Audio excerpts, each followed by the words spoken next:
Hello दोस्तों, आप सभी का एक बार फिर से आपके अपने परिवार में स्वागत करता हूं मैं। और जैसा कि हमारा आज का टॉपिक रहेगा वो रहेगा इलेक्ट्रोमैग्नेटिक इंडक्शन। इसी को हम आगे ले जाते हुए फिर पढ़ेंगे विद्युत जनित्र, है ना। और पिछली जो अपन क्लास कर चुके थे उसमें हम सबसे पहले पढ़ चुके थे क्या क्या पढ़ा था हमने। एक तो विद्युत मोटर पढ़ी थी, है ना। थोड़ी सी मैं इंफॉर्मेशन प्रेरण के बारे में देखे गया था, इंडक्शन के बारे में, यानी अन्योन्य प्रेरण। अब चूंकि हम विद्युत चैप्टर चल रहा है हमारा, तो अपन विद्युत को परिप्रेक्ष्य में रखते हुए हम ये बात करेंगे, यानी कि विद्युत चुंबकीय प्रेरण, क्योंकि अपन विद्युत धारा की चुंबकीय प्रवाह पढ़ रहे हैं। तो विद्युत और चुंबक में जो रिलेशन है, जो इंडक्शन हो रहा है, जो प्रेरण हो रहा है, उससे जो प्रेरित धारा उत्पन्न होती है, उसके बारे में आज अपन अध्ययन करने वाले हैं। तो मैंने एक बार आपको पिछले वीडियो में यह बताया था कि हमारा सबसे पहले हमने पढ़ रहे थे विद्युत मोटर। मोटर क्या होती है हमारी? मोटर में हम विद्युत पहले देते हैं, भाई मोटर में हमने विद्युत दी। अब उससे मोटर में विद्युत देने से वो काम करने लग जाती है, यानी कि उसमें यांत्रिक ऊर्जा आ जाती है। आज का जो हमारा लेक्चर रहेगा वो उसके बिल्कुल विपरीत है, यानी कि अपोजिट काम करेगा। इसमें क्या है, हमें विद्युत देनी नहीं है, विद्युत लेनी है। उसमें क्या था, हमें विद्युत देते थे, इसमें से विद्युत प्राप्त करते हैं। आपने देखा होगा शादियाँ होती हैं, है ना, अपन जनरेटर लेके आए, तो सबसे पहले हम उसको जैसे कि चलाते हैं, यानी कि उसको हम यांत्रिक ऊर्जा दे रहे हैं, यंत्रों के थ्रू ऊर्जा दे रहे हैं। तो वो यांत्रिक ऊर्जा है, उसको हम विद्युत में परिवर्तित करते हैं। किसकी मदद से? विद्युत जनित्र की मदद से, यानी कि जनरेटर की मदद से। लेकिन मोटर में क्या था? मोटर में ये था कि हमें पहले विद्युत देनी पड़ती थी, तब वो जाके काम करती थी। अगर आप इन दोनों को आप इनमें अंतर करना सीख गए, तो आपका ये जो चैप्टर है और ये जो विद्युत धारा की जो चुंबकीय प्रभाव से संबंधित जितने भी टर्म्स हैं, जितने भी मैंने बताए हैं 2-3 दिन के अंदर, वो तुम्हारा इतना परफेक्ट हो जाएगा, भविष्य में कंपटीशन की तैयारी करेंगे तब भी आपको याद रहने वाला है। और आप इसको ऐसे ना पढ़ें कि आप 10th में पढ़ रहे हैं। आपको मैं बता रहा हूँ, थोड़ी बहुत मुझे भी एक्सपीरियंस होगा, है, तो मैं उसके आधार पर कह रहा हूँ कि ये जो चीज़ें हैं वे आपको भविष्य में हमेशा काम आने वाली हैं। आप किसी भी कंपटीशन की तैयारी कर रहे हो, आप A to Z जिसकी भी कर रहे हो, आप अगर आगे साइंस पढ़ेंगे, कुछ आर्ट्स पढ़ेंगे, कुछ कॉमर्स से जाएंगे, तो इसलिए जो मैं कह रहा हूँ कि ये जो चैप्टर है आपका बहुत इंपॉर्टेंट है। हालांकि ऐसा नहीं है कि और चैप्टर इंपॉर्टेंट नहीं है, लेकिन जो ये कॉम्पिटिटिव लेवल का चैप्टर है, आप इसको 11th के आधार पर तो पढ़ ही रहे हैं, और आपको ये पढ़ना है कि हमें ये भविष्य में काम आने वाला है, ताकि आप थोड़ा सा उनसे रिलेट हो सकें, आप उन चीज़ों को सीखने का ज़्यादा प्रयास करें, है ना। हालांकि मेरा प्रयास रहता है कि मैं इन चीज़ों को बहुत आसानी से समझाऊं, इसलिए मैंने क्या है कि टाइम वेस्ट ना हो, मैंने एक शानदार चित्र बनाया है आपके लिए। देखो, अच्छा लग रहा है ना? आप भी इसको बना के देखना, आपके पेपर में आता है ये विद्युत जनित्र का है, विद्युत मोटर का चित्र बनाओ। अब मैं सिखाऊंगा कैसे बनाना है। अब देखो, मैं ज़्यादा समय वेस्ट नहीं कर रहा, है ना। तो आपको मैं एक छोटी सी बात बता रहा हूँ कि मुश्किलें लाख सही तुम्हारे रास्ता में, मुश्किलें लाख सही, नज़र मंजिल पे टिकाए रखो। समझ रहे हो?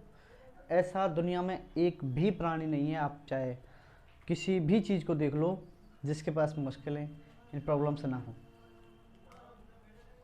जो प्रॉब्लम से जीत जाता है, यानी इन मुश्किलों का सामना कर लेता है, वो वास्तविकता में जीत जाता है और अपने लक्ष्य को प्राप्त कर लेता है। ठीक है, तो आप ध्यान रखें कि मुश्किलें लाख सही तुम्हारे सामने, नज़र कहाँ पर रखनी है आपको? लक्ष्य पर रखनी है। ठीक है, मैं चलता हूँ अपनी बात पे आता हूँ। तो सबसे पहले मैं बताऊँगा पहले इलेक्ट्रोमैग्नेटिक इंडक्शन, यानी कि विद्युत चुंबकीय प्रेरण। क्या बता रहा हूँ? विद्युत चुंबकीय प्रेरण। देखो पूरा जो भी इस चैप्टर में था सब कुछ समझने लायक है, यानी कि आपको रटना नहीं है कुछ भी। अब देखो एक एक शब्द की मैं बात करूं, ये क्या है, विद्युत है, ये क्या है, चुंबक है, और ये क्या है, प्रेरण है। यानी कि अगर मैं शॉर्ट में बात करूं, इसी केवल इस शब्द के अकॉर्डिंग बात करूं, तो विद्युत चुंबक प्रेरण यानी कि किसी धारावाही चालक में प्रेरण उत्पन्न हो रहा है या विद्युत धारा उत्पन्न हो रही है, किसके कारण, या तो विद्युत के कारण या चुंबक के कारण। नॉर्मल बात है। तो मैं ये कह सकता हूँ कि या तो भाई विद्युत में चेंजमेंट कर रहे हैं अपन, या चुंबक का जो चुंबकीय क्षेत्र है उसमें कर रहे हैं, तो हमें प्रेरित विद्युत धारा प्राप्त होती है। मैं इतनी सी बात करूँगा। मैं कल भी बता रहा था अन्योन्य प्रेरण के आधार पर, यानी किसी एक चीज़ के आधार पर किसी दूसरे के अगर उसमें हम गति करें या फिर उसमें परिवर्तन करें तब हमें प्रेरित धारा प्राप्त होती है, ये मैंने बताया था कल। लेकिन अपन विद्युत के चुंबकीय प्रभाव पड़ रहे, तो हम इसके आधार पर बात करेंगे। देखो मैंने कल एक इमेज बनाया था आपको बहुत शानदार। देखो मैंने ये लिया था एक, चलो मैं इसको कुंडली ले लेता हूँ, ठीक है। इसको हम पहले बाद में पढ़ेंगे ना।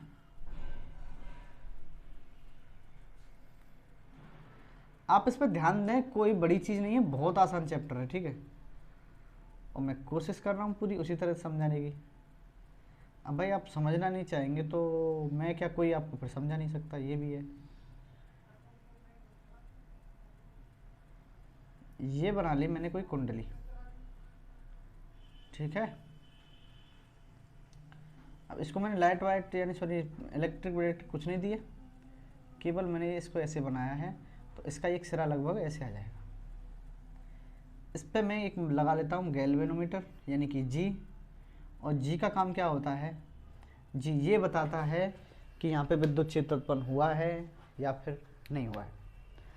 बात कर रहा हूँ मैं, एक चुंबक ले रहा हूँ इसमें, यहाँ पे ये क्या है, चुंबक है? वही सेम एस और एन दो पोल होंगे। आप एन अदर लें चाहे एस उधर लें, इससे कोई फर्क नहीं पड़ रहा है। देखो मैंने क्या कर रहा हूँ, ये जी है आपका, नॉर्मल स्थिति में जो ये है ये ऐसे रहता है, यानी कि नॉर्मल स्थिति में जीरो इसमें बीच में होती है, फिर इधर और इधर किधर भी विक्षेप कर सकता है, नहीं इधर भी जा सकती है उधर भी जा सकती है, ठीक है।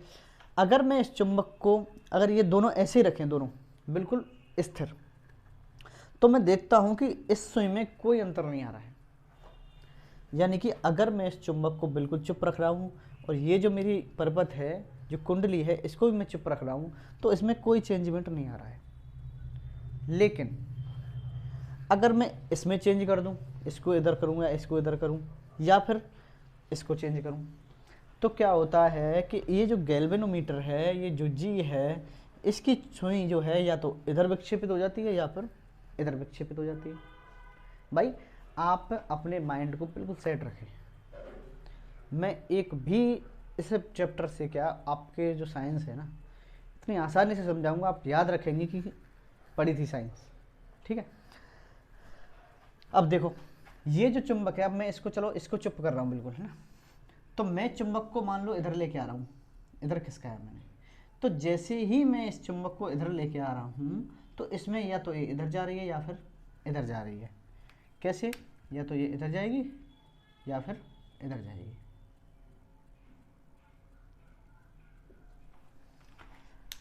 अच्छा, अगर मैं चुंबक को उधर लेके जा रहा हूँ तो भी वही कहानी हो रही है। इसका मतलब ये हुआ कि मैं स्पष्ट तौर पर यह कह सकता हूं कि अगर चुंबकीय क्षेत्र में परिवर्तन किया जाए, भाई चुंबकीय क्षेत्र में अगर इसके पास लाएंगे तो चुंबकीय क्षेत्र बढ़ेगा और इसको दूर ले जाएंगे तो चुंबकीय क्षेत्र घटेगा। तो मैं ये कह सकता हूं कि किसी भी कुंडली के सापेक्ष, आप परिभाषाओं को रट्टो मत समझो, किसी भी कुंडली के सापेक्ष अगर चुंबकीय क्षेत्र में परिवर्तन किया जा रहा है, देखो किया जा रहा है, तो उसमें प्रेरित धारा उत्पन्न होती है। तीन चीज बताई मैंने, एक तो कुंडली, एक चुंबकीय क्षेत्र, एक प्रेरित धारा। भाई धारा को तो मापता है जो जी गैल्वेनोमीटर।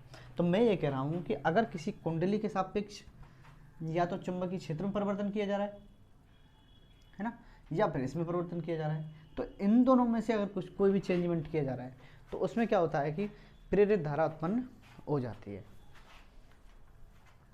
अब देखो, अगर मान लो अब मैं इसको साफ कर रहा हूँ, आप एक बार फिर गौर से देखें कि अगर ये चुंबक जो है इसको मैं इधर लेके आ रहा हूँ, इधर की साइड में, यानी कि जब मैं इस चुंबक को इधर लेके आ रहा हूँ, अब मान लो हमें नहीं पता क्योंकि हम आगे देखेंगे, मान लो ये जो है इधर की तरफ विक्षेपित हो रही है, अगर मैं चुंबक को उधर लेके जाऊंगा तो ये किधर की तरफ विक्षेपित होगी, इधर की तरफ विक्षेपित होगी। तो इसका मतलब यह है कि जैसे ही हम चुंबकीय क्षेत्र में परिवर्तन करते हैं तो हमारी जो कुंडली है उसमें प्रेरित धारा उत्पन्न हो जाती है। और अगर मैं इसको भी चुप रख दूं, बिल्कुल इसको भी चुप रख दूं, इसमें कोई मूवमेंट नहीं कर रहा, इसमें कोई मूवमेंट नहीं कर रहा, तो जब हम किसी में भी मूवमेंट नहीं करेंगे, यानी कोई गति प्रदान नहीं करेंगे, कोई चुंबकीय क्षेत्र में परिवर्तन नहीं करेंगे, तो इसमें विक्षेप उत्पन्न नहीं होगा। तो ये क्या था हमारा विद्युत चुंबकीय प्रेरण।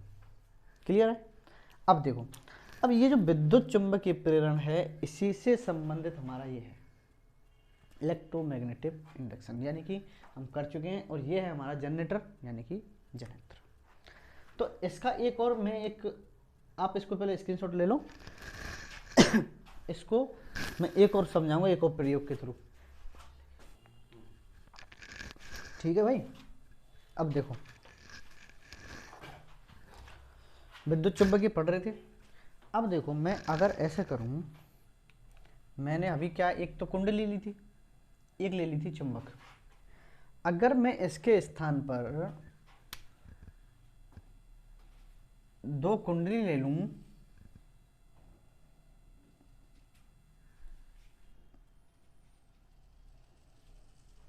अब देखो मैं अब क्या कर रहा हूं, दो कुंडली ले रहा हूं ना,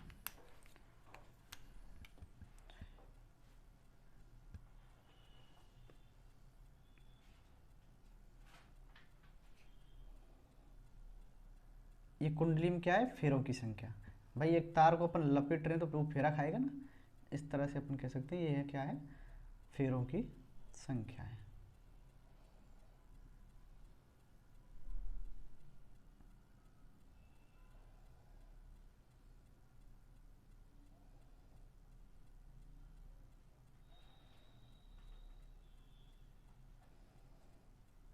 तो इसका ये एक तार तो ये आ गया, और इसका एक तार ये आ गया। ठीक है, इसको मैंने मान लिया कुंडली फर्स्ट, ये पहली कुंडली है। एक और कुंडली ले रहा हूं मैं, ऐसी ले रहा हूं लगभग,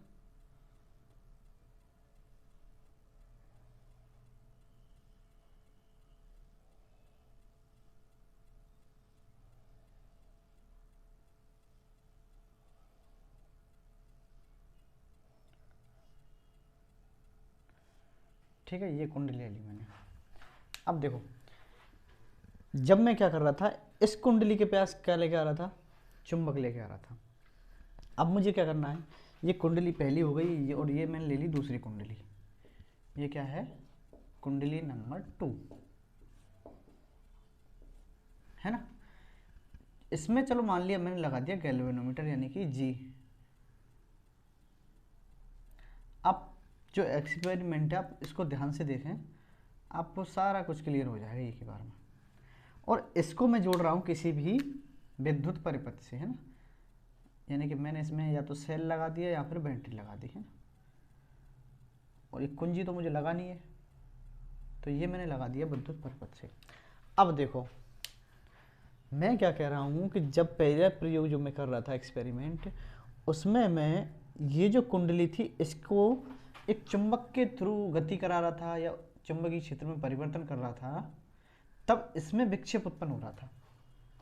अब मैं क्या कर रहा हूँ भाई, इसमें मान लो ये जो मेरी पहली कुंडली है इसमें मैंने विद्युत का प्रवाह किया, देखो लाइट इलेक्ट्रिक चालू है, तो इलेक्ट्रिक प्लस से माइनस की तरफ जाएगी, ऐसे जा रही है और इधर से आएगी।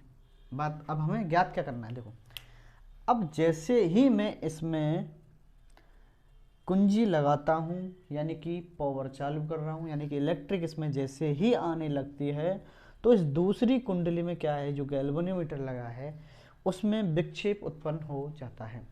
आपको इसमें लिखना कैसे है, देखो सबसे पहले हम एक कुंडली लेते हैं। अब मान लो इसमें 100 फेरा है ना, यानी कि ये बड़ी कुंडली है, इसमें 50 फेरा है। एक छोटी कुंडली ले ली मैं क्या हमें लिखना कैसे है, देखो सबसे पहले हम दो कुंडली लेते हैं। एक बड़ी है जिसमें कि पहली कुंडली कहते हैं उसको, उसमें 100 फेरा है। एक छोटी कुंडली है जिसमें 50 फेरा है, यानी फेरों की संख्या 50 है। अब मैं पहली वाली जो कुंडली है उसमें विद्युत धारा का जैसे ही प्रवाह करता हूँ तो अचानक से इसमें जो है विक्षेप उत्पन्न हो जाता है, यानी या तो इधर चली जाएगी या उधर चली जाएगी। और अगर मैं इस कुंजी को निकाल दूं, इलेक्ट्रिक गई, अब जैसे ही मैं कुंजी को निकालूंगा तो इसमें फिर से विक्षेप उत्पन्न हो जाएगा। अगर मैं इसकी प्रबलता को बढ़ा दूं, यानी कि इसमें और तेज इलेक्ट्रिक लेकर आऊं, तो भी उसमें सेम कंडीशन होती है।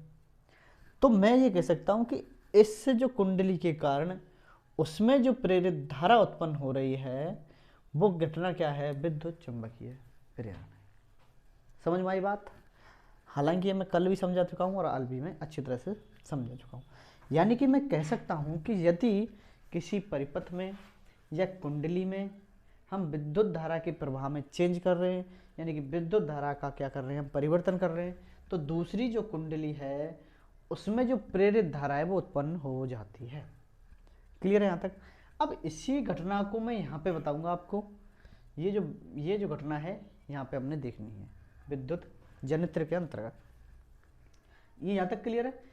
अब इसमें बहुत सारी बातें हैं कि जैसे हम विद्युत में प्रवाह करते हैं अचानक से, तो हम विक्षेप है, और अचानक से विद्युत में काट दें यानी कि हम बंद कर दें तो विक्षेप उत्पन्न हो जाता है।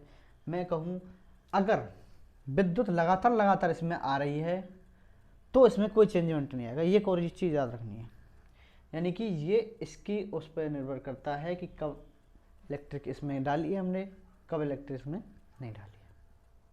क्लियर है? तो आपको ध्यान रखना है कि एक कुंडली के कारण दूसरी कुंडली में जो प्रेरित धारा उत्पन्न हो रही है उसी को हम विद्युत चुंबकीय प्रेरण की घटना कहते हैं। यहाँ तक मेरे हिसाब से चीज़ें आपको समझ में आ गई होंगी। और आज का जो मोस्ट इम्पोर्टेंट टॉपिक है वो है हमारा जनित्र। क्या है?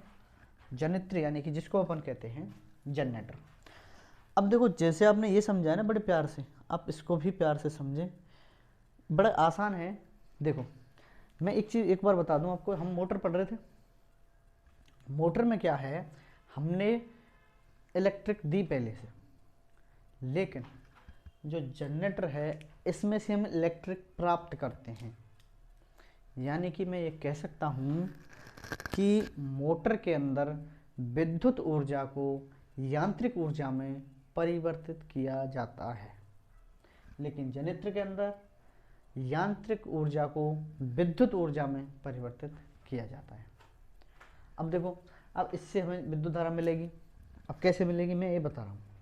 देखो तुम्हें सबसे पहले ध्यान से सुनना है, मैं बड़े आराम से बताऊंगा। सबसे पहले मैंने एक प्रबल चुंबक ले लिया, प्रबल चुंबक ले लिया हमने, है ना।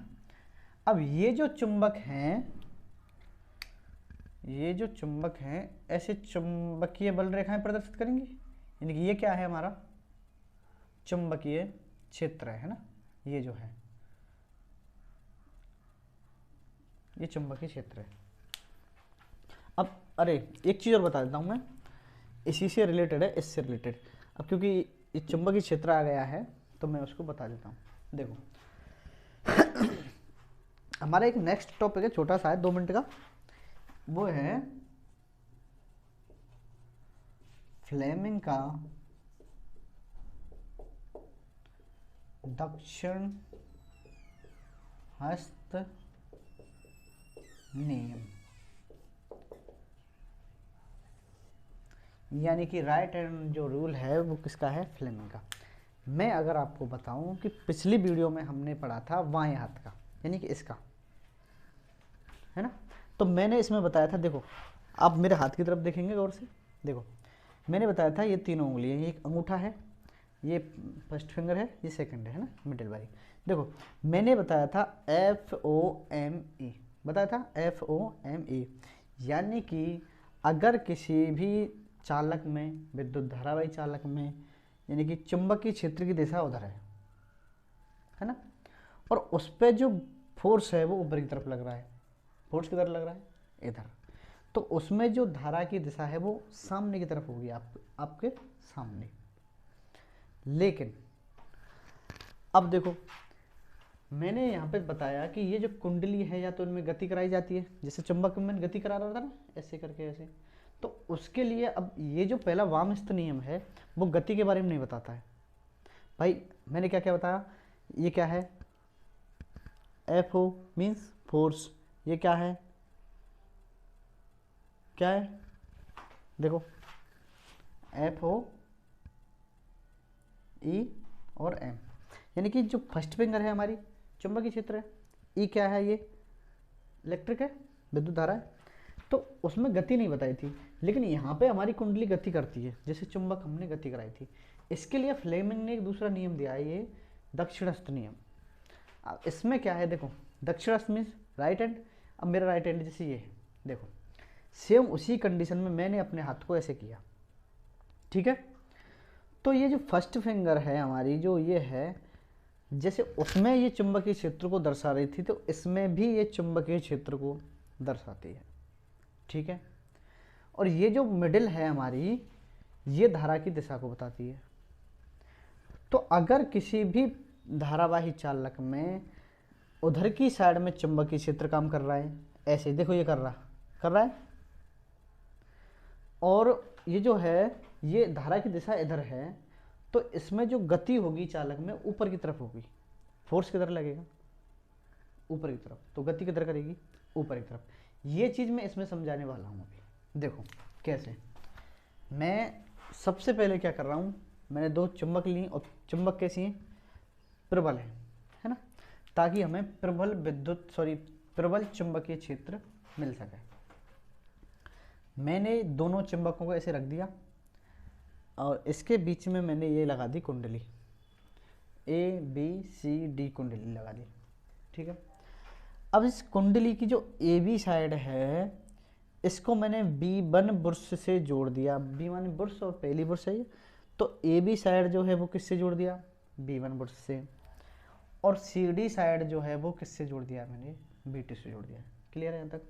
आगे देखो, ये जो B1 बुर्श है, इसको R1 वलय पर बिल्कुल दबा के ऐसे रख दिया जाता है, यानी कि इसको टाइट, और जो B2 बुर्श है इसको R2 वलय पर लगा दिया जाता है। अब हमें इससे विद्युत प्राप्त करनी है, कैसे करें? मैंने सबसे पहले बताया था कि जनित्र जो है, जनित्र क्या काम करता है, जनित्र काम करता है यांत्रिक ऊर्जा को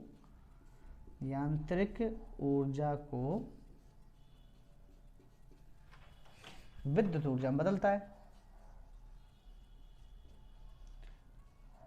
यानी कि अब हम मैकेनिकल एनर्जी देंगे, इसको विद्युत ऊर्जा में बदलता है। कैसे, अब हम इसको अभी प्रूव करने वाले हैं। देखो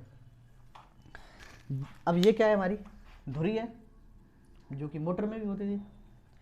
मैंने इस धुरी को घुमाया, मैंने क्या किया, सबसे पहले धुरी को घुमाया। जैसे आप सोचो, आप इमेजिन करो माइंड में, जैसे जनरेटर है आपके सामने, अब अपन जनरेटर को चालू कर रहे हैं ना, अब जनरेटर की ये धुरी घूम रही है इस साइड में, है ना, दक्षिणावर्त घूम रही है क्लॉकवाइज, ये ऐसे घूमेगी। अब देखो ये जो कुंडली है, अब ये जैसे घूमेगी, ये ऐसे घूमेगी, यानी कि AB जो साइड है ऊपर की तरफ आएगी, और CD साइड नीचे की तरफ जाएगी। भाई अगर आप इसको ऐसे घुमाएं, ये मेरी कुंडली है, अब मैं इस पर ऐसे ही तो घूमेगी है, यानी कि ये जो AB साइड है वो उधर जाएगी, ठीक है। अब जैसे ये इधर गई, तो इसमें क्या है, ये जो चुंबकीय क्षेत्र है ऐसे वाला, दोनों चुंबकों के बीच में है भाई, तो चुंबकीय क्षेत्र होगा। अब जैसे ही चुंबकीय क्षेत्र इसके लंबवत होता है, क्योंकि देखो अब ये क्या है, चुंबकीय क्षेत्र इस साइड में, हमेशा मैंने पिछले भी बताया था कि ये जो तीनों चीज़ें हैं आपस में एक दूसरे के लंबवत होती है। अब जैसे ही ये मेरा जो चुंबकीय क्षेत्र है इसके लंबवत होता है।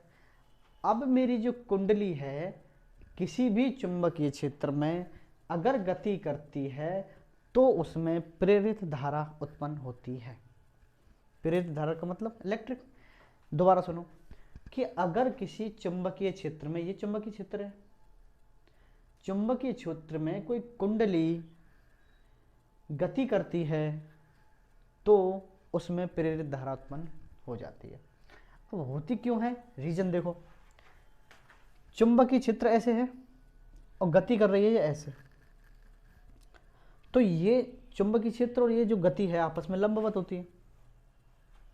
और जब ये एक चुंबकीय क्षेत्र और प्रेरित कुंडली की जो गति है एक दूसरे को काटती हैं तो विद्युत धारा उत्पन्न होती है। देखो अब मैं इसको फ्लेमिंग के दक्षिण हस्त नियम से देखूंगा कि इलेक्ट्रिक किधर जाएगी। मुझे नहीं पता ना, अभी हमको नहीं पता है कि इलेक्ट्रिक इधर जा रही है या इधर जा रही है, लेकिन मैंने बताया कि अगर चुंबकीय क्षेत्र इधर की साइड में है तो चुंबकीय क्षेत्र अपन इससे लेते थे ना, इससे।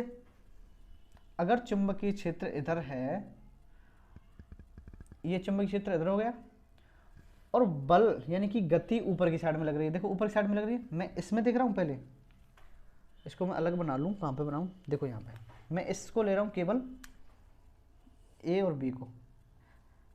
देखो आपको मैं इसको सिखा के ही दम लूँगा भाई, ये मेरी गारंटी है। इसको मैं आपको, आपके क्या है कि ये 5 या 10 नंबर का आता है कभी जभी, और ज़्यादातर टाइम या तो विद्युत जनित्र का चित्र आ जाता है या फिर मोटर का आ जाता है या फिर पूरी डेरिवेशन आ जाती है। तो आप इसको बड़े धैर्य से सुनते रहे आराम से। देखो मैंने ए बी साइड ले लिया आपको, है ना, मुझे नहीं पता कुछ भी। ये ए बी चालक जो है इस मैग्नेटिक फील्ड में चुंबकीय क्षेत्र में गति कर रहा है। अब देखो मैंने बताया दक्षिण हस्त नियम से कि इधर की साइड में ये जो मेरी उंगली है ये चुंबकीय क्षेत्र की दिशा को बताती है, यानी कि ये जो है, अब देखो ये आप केवल इस उंगली को देखेंगे, यानी ये उंगली क्या है, चुंबकीय क्षेत्र की दिशा है। अब देखो आप समझो इसको, देखो चुंबकीय क्षेत्र की दिशा है कि नहीं है। अब जैसे ये चुंबकीय क्षेत्र, अब मैंने इसको घुमाया तो ये काम करने लगा, यानी गति करने लगा, तो ये ऊपर की साइड में आएगा भाई। ए बी जो है ऊपर की साइड में आएगा और सी डी नीचे की साइड में जाएगा। तो जैसे ही ए बी ऊपर आएगा इसका मतलब क्या हुआ कि देखो ये क्या है, चुंबकीय क्षेत्र इधर की साइड में, ये अंगूठा जो है गति है, क्योंकि ए बी ऊपर की तरफ ऐसे ही आ रहा है ना। तो अगर किसी चुंबकीय क्षेत्र की दिशा ये प्रदर्शित कर रही है हमारी फर्स्ट फिंगर, और अंगूठा हमें चालक की गति को दिखा रहा है, तो उसमें जो प्रेरित धारा की दिशा होगी हमारी मिडिल फिंगर के संकेत को निर्देशित करेगी। कैसे, देखो आप केवल मेरे हाथ की तरफ ध्यान देंगे, आपको नहीं पता ये क्या बन रहा है ना। देखो मैंने बताया कि चुंबकीय क्षेत्र की दिशा ये है, ये चुंबकीय क्षेत्र की दिशा है, ये मेरी उंगली चुंबकीय क्षेत्र की दिशा है। अब ये ऊपर की तरफ काम कर रहा है, यानी कि चुंबकीय क्षेत्र की दिशा के लंबवत ये क्या है, इसकी गति हो गई। अब देखो मैं इसको ऐसे लगा लिया, ये क्या है, इसकी गति। तो हमारी जो ये फिंगर है ये क्या बताएगी, प्रेरित धारा की दिशा बताएगी। आप इस सर्किट के ऊपर अपनी उंगली ऐसे रखो, अपना हाथ। अब इसको देखो, ये चुंबकीय क्षेत्र की दिशा है, देखो इधर जा रही है ना, और ये फोर्स है हमारा ऊपर की तरफ आ रहा है, यानी कि गति इसकी, और तो धारा जो है इस मिडिल फिंगर के ऊपर की तरफ जा रही है। तो मैं कह सकता हूँ कि इसमें जो धारा है ए से बी, सी, डी और ऐसे करके ऐसे करके ऐसे करके इधर की तरफ आ जाती है, जो कि मैंने चिन्ह लगा रखे। अगर आपको ये बात अब भी समझ में नहीं आई है तो मैं पुनः एक बार बता रहा हूँ। देखो मैंने अपना हाथ उठाया है, ये राइट हैंड वाला, ये जो कुंडली, सबसे पहले मैंने क्या किया, इसको घुमाया। अब जैसे मैं इसको घुमाऊंगा तो ये ऊपर की तरफ आएगी, यानी कि ये साइड ऊपर की तरफ और ये साइड नीचे की तरफ आएगी, है ना। तो ये साइड ऊपर की तरफ आएगी, यानी कि ये क्या होगी, चालक की गति हो गई, है ना। अब चालक की गति जैसे कि इस अंगूठा से मैं प्रदर्शित कर रहा हूँ, ये मैंने ऐसे रख लिया और ये चुंबकीय क्षेत्र है, तो विद्युत धारा जो है ऊपर की तरफ जाएगी। अब देखो ये विद्युत धारा ऊपर की तरफ जा रही है ना, तो इस नियम से मैं ये प्रूव कर सकता हूँ कि जैसे ही मैं जनरेटर को चला रहा हूँ वैसे ही इसमें विद्युत धारा उत्पन्न हो जाती है। अब देखो, जब मैंने इसको ऐसे घुमाया, विद्युत इस तरह चली, लेकिन अब देखो विद्युत किधर से किधर आएगी, B2 से B1 की तरफ। पहला राउंड जो है मैं इसमें लिख रहा हूँ, यानी कि फर्स्ट राउंड, यानी कि जब ये पहला सर्कल पूरा करेगा, मैं इसको साफ कर लेता हूँ, यानी कि जब पहला राउंड होगा, इसमें क्या होता है देखो, इसमें जो विद्युत धारा है, पहले राउंड में विद्युत धारा किधर से जा रही है, B2 से B1 की तरफ जाती है। आप इसको इसमें देख लो, देखो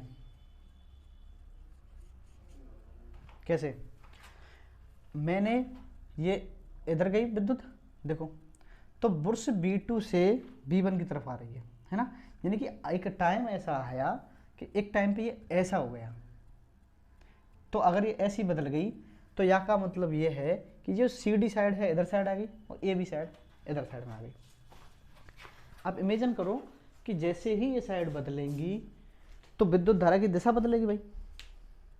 अगर मैं इसको ऐसे कर लूँ तो विद्युत धारा की दिशा बदलेगी।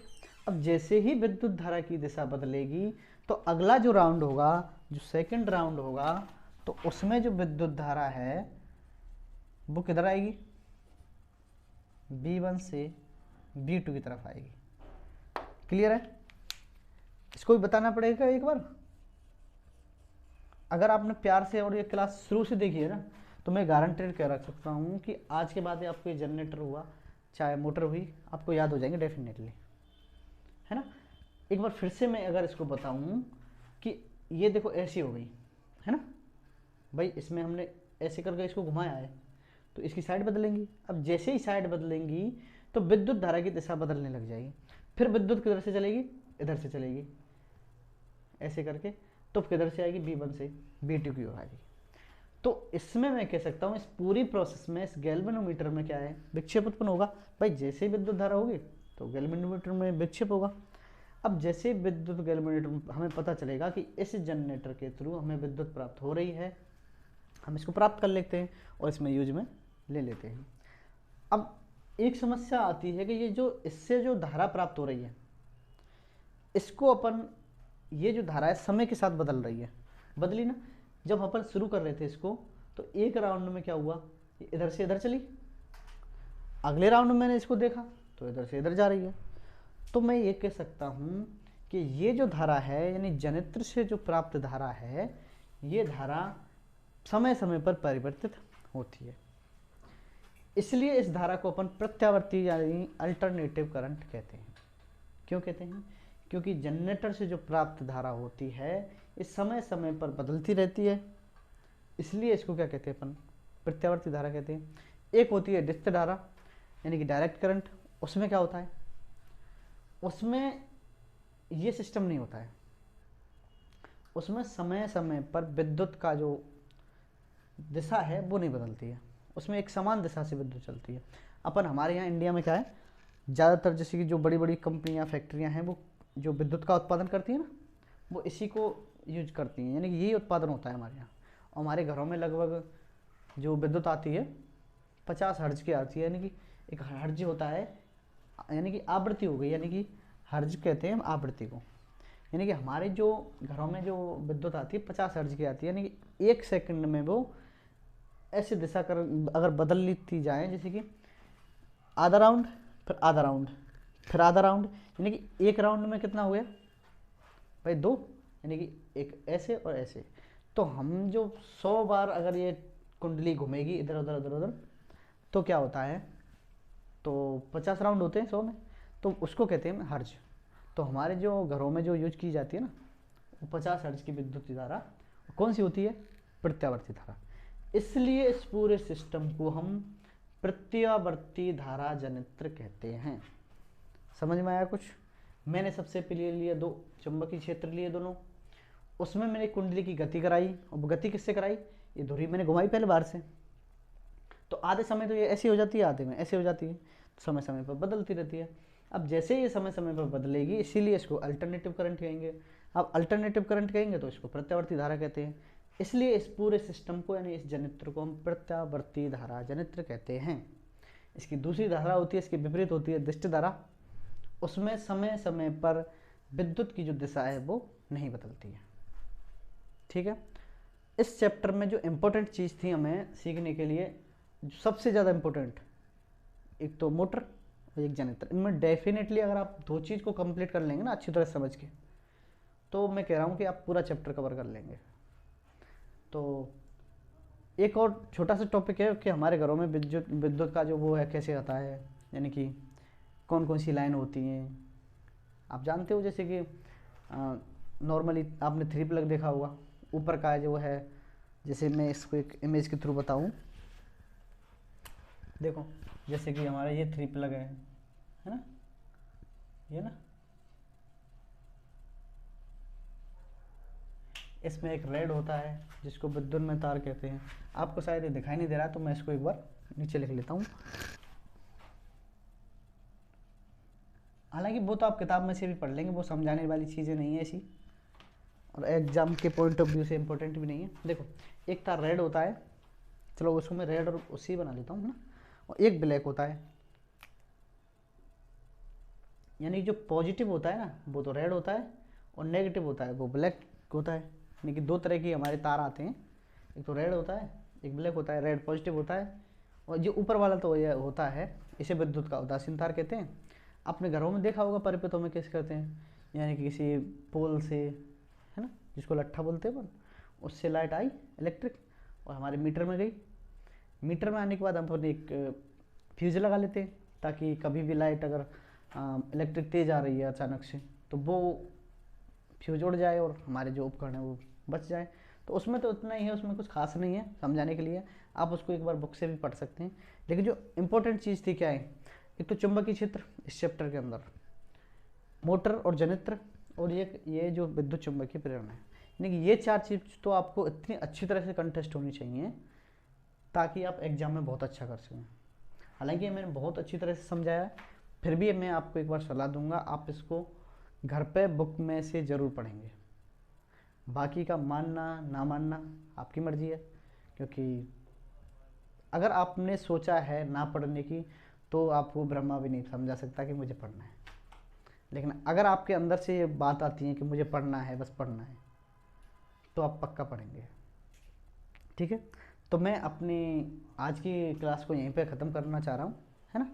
तो एक बार फिर से मैं जो शुरू में आके बोला था ना कि मुश्किलें लाख होंगी आपकी राहों में, लेकिन आपकी नज़र कहाँ पे होनी चाहिए, आपके टारगेट पे, यानी कि लक्ष्य पे। क्लियर है। तो मैं अब इस क्लास को यहीं बता लेता हूँ आपसे। तो मुझे लगता है ये चीज़ आपको समझ में आई होंगी, तो इसलिए आपका भी दायित्व बनता है, आप चैनल को प्लीज़ अगर सब्सक्राइब कर सकें तो करें, क्योंकि हम भी बड़ा मेहनत करते हैं आपके लिए, तो आपको भी मेहनत करनी चाहिए थोड़ी सी। आपका 10 सेकंड आप शेयर कर देंगे तो कोई बड़ी बात नहीं है। और अगर आपको अच्छी लगी वो वीडियो तो लाइक तो करेंगे ही आप, आपके जितने भी दोस्त होंगे, है ना, सहपाठी होंगे, हाँ आप उनको बताएं कि लोहागढ़ स्टडी पॉइंट पे क्लासेस जो हैं रेगुलर चल रही हैं। ये आपको भी पता है, जो भी बच्चे हमसे पढ़ रहे हैं उनको पता है कि लोहागढ़ स्टडी पॉइंट पे 10th हुआ, 11th हुआ, 12th हुआ, यानी कि साइंस से संबंधित और ज्योग्राफी की क्लासेज फिलहाल चल रही हैं और रेगुलर चल रही हैं। और हमारा जो टारगेट है कि हम इस डिजिटल समय में आपको पूरा कंटेंट तैयार कराएं और आपको बेहतर रिजल्ट दें, बहुत अच्छा रिजल्ट। ताकि देखिए स्थिति ये होती है कि ज़्यादातर केसेज में क्या होता है कि कुछ बच्चे नहीं इसके काबिल होते हैं कि वो ट्यूशन भी कर पाएँ। ये हमारे यहाँ की एक बहुत बड़ी प्रॉब्लम है, समझ रहे हो। हालांकि कुछ ऐसे होते हैं जो सब चीज़ में होते हैं एवेल, वो कर सकते हैं, लेकिन जो भी बच्चे इस लायक नहीं हो पाते हैं, है ना। अब लेकिन पढ़ना तो है ही भाई। अगर आपको पढ़ाई करनी है तो आप किसी भी इंटरनेट का सहारा ले सकते हैं, कोई ज़रूरी नहीं है। अगर आपको मेरा पढ़ा हुआ अच्छा लग रहा हो तो आप मेरे से पढ़ें, दूसरे किसी टीचर का आ रहा है, भाई टीचर सभी अच्छे होते हैं ना, आप कहीं से भी पढ़ें, पर मेरा वो है कि आप पढ़ें। तो मैं आज की क्लास को यहीं पे विराम देता हूँ। तब तक आप बने रहें हमारे साथ, और चैनल को प्लीज़ सब्सक्राइब तो कर ही लें, और आप शेयर जरूर करेंगे तो हमें बड़ा अच्छा लगेगा। ठीक है। हाँ, फिर भी इतना समझाने के बाद कभी जब भी चीज़ें समझ में नहीं आती हैं, ये नेचर है हमारी, इसमें आपकी गलती नहीं है। आप कमेंट करो, हमें हमें बताओ कि सर ये चीज़ें हमें यहाँ से समझ में नहीं आ रही। भाई आपको 10 सेकंड में आप एक कमेंट कर सकते हो कि सर हमें ये चीज़ें यहाँ समझ में नहीं आ रही। ये हमारा फर्ज है, आपको हम और बेटर से बेटर समझाने का प्रयास करें। ठीक है। तो चलिए, आज के लिए धन्यवाद, मिलते हैं नेक्स्ट वीडियो में।